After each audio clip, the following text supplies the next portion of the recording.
Hello,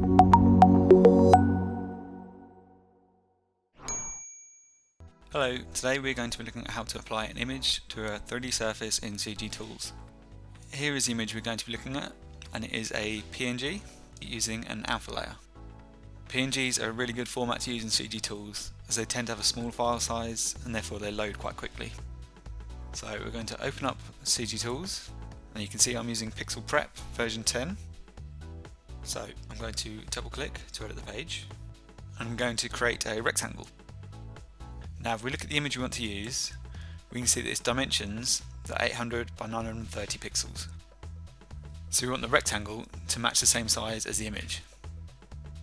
So I'm just going to change the width and the height to be 800 by 930.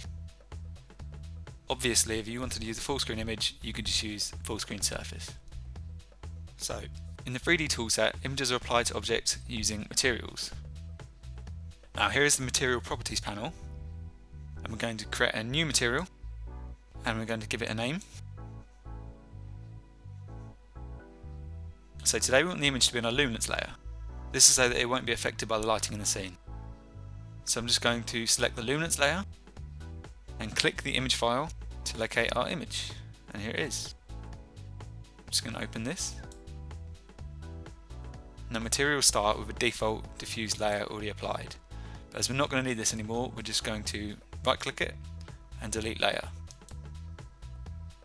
Now we just need to apply this material to the front surface of the rectangle. And this can be done by simply dragging it from the material palette or from the material properties onto the surface required. Now you can see it's been applied. There are various other options to customize the materials.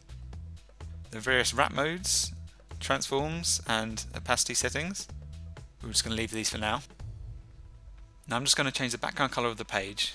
I can do this by right clicking in the viewport and selecting change background. Now I'm just going to pick the Gouraud setting so that the image stands out from the colours. Now you can see that the alpha channel isn't actually being used at the moment. To make sure this is applied, we just need to change the material type from opaque to transparent. Now you can see the alpha channel has been applied. Now we're just going to close and save the page. Select yes, and if we double click again, we can see that the material has been saved in the material palette.